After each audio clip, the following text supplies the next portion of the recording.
The first one came in over Strasbourg on a night without moon. The cockpit was cold. The instrument panel glowed a pale, steady green. And then, just outside the canopy, a single orange light hung in the air, steady as a held breath.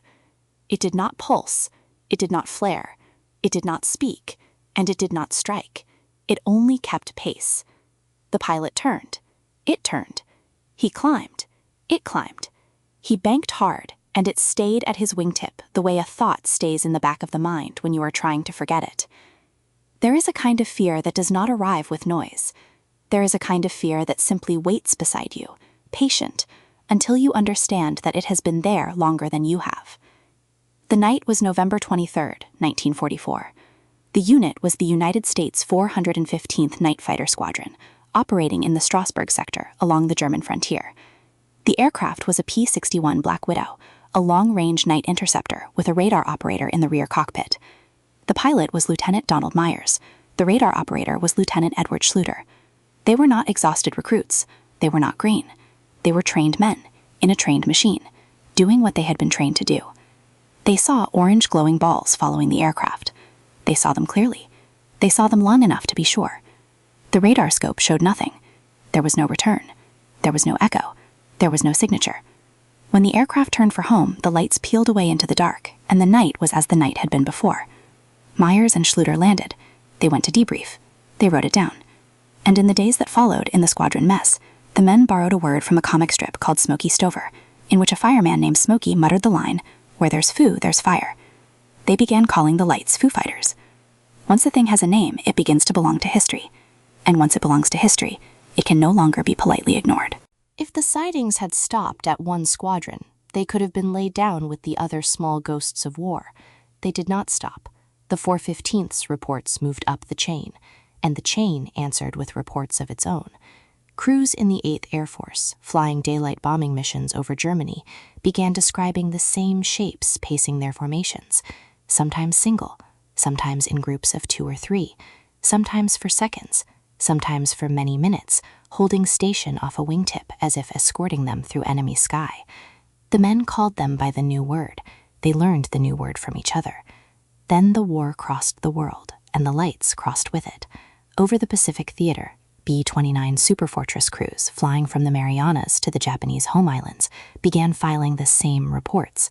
Different aircraft, different ocean, different climate, the same description.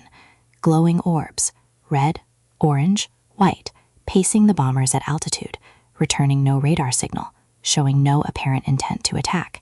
The pattern was almost mechanical in its consistency. The objects appeared. They held formation. They did not interfere with the controls. They did not radiate heat that scorched the skin of the aircraft. They did not, so far as any pilot could tell, exchange fire. They simply rode along. And then, when they chose, they were gone. There were officers, of course, who suspected fatigue, who whispered about combat strain, oxygen deprivation, the long, cold hours over enemy territory. These suspicions were not unreasonable. They were, in fact, the right suspicions to have. But the reports continued to arrive from men who did not know one another, from aircraft that had never flown the same routes, in 2 theaters separated by half a planet, using the same handful of words: orange, steady, silent, no return. When a single man tells you a story, you may listen and decide. When 100 trained men in the most surveilled airspace in human history give you the same description without coordinating, the burden of doubt begins to shift. Some commanders began to ask the question that quiet men hate to ask out loud. What if the men were not imagining it? What if there was simply something in the sky that the war had not been told about? The war ended. The aircraft came home. The reports did not. They were gathered, with thousands of other strange wartime files, into the cabinets of a country trying to understand what its own pilots had seen. The first formal effort was called Project Sign. When Project Sign produced more questions than answers, it was reorganized into Project Grudge. The names tell you by themselves what the institution had begun to feel. And in 1953, a small body of scientists, intelligence officers, and military advisors was convened to render a judgment. It is remembered in the record as the Robertson Panel. The panel reviewed the wartime sightings.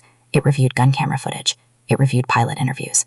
And on the question of the Foo Fighters, the panel concluded, in the calm language of official paper, that there was no evidence of hostile intent. That phrase has been quoted ever since. It is precise. It is also narrow. It says what the lights did not do. It says nothing about what they were. Theories were offered. They are still offered. Some scientists proposed St. Elmo's fire, the soft electrical glow that can settle on aircraft surfaces in certain atmospheric conditions. Some pointed to ball lightning, a phenomenon so rare that it was, at the time, barely accepted as real. Some suggested ionized air, charged by the heat and friction of high-altitude piston engines, condensing into something the eye could mistake for a body. And for a time, in the years immediately after the war, a stranger theory took hold among Allied analysts.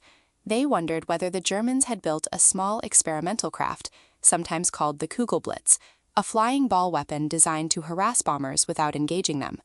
The theory was investigated as the German archives were taken apart. It did not survive the investigation. Nothing in the captured documents matched the description. Nothing in the production records suggested such a craft had ever flown. The Kugelblitz hypothesis quietly fell away. What remained was the official designation, unidentified atmospheric phenomena, a name that explains nothing and admits everything. No instrument ever measured them. No wreckage was ever recovered. No origin was ever confirmed. The men who saw them grew old. Some never spoke of it again. Some spoke of it for the rest of their lives, in the same calm, careful voices in which they had filed the original reports. They were, almost without exception, men who had no reason to lie. There is something in this story that I keep returning to. It is not the lights, it is the calmness. The men who saw the Foo Fighters did not scream into their microphones. They did not ditch their aircraft. They did not abandon their missions. They flew on, in formation, with something they could not name riding off their wingtip, and when they landed, they wrote it down. Whatever was up there in those nights over Strasbourg and over Japan, it was witnessed by some of the most carefully observed men of the most carefully observed war in history. And the file is still open. It has been open for 80 years. If the unfinished histories follow you the way they follow me, there is another file on the desk, waiting.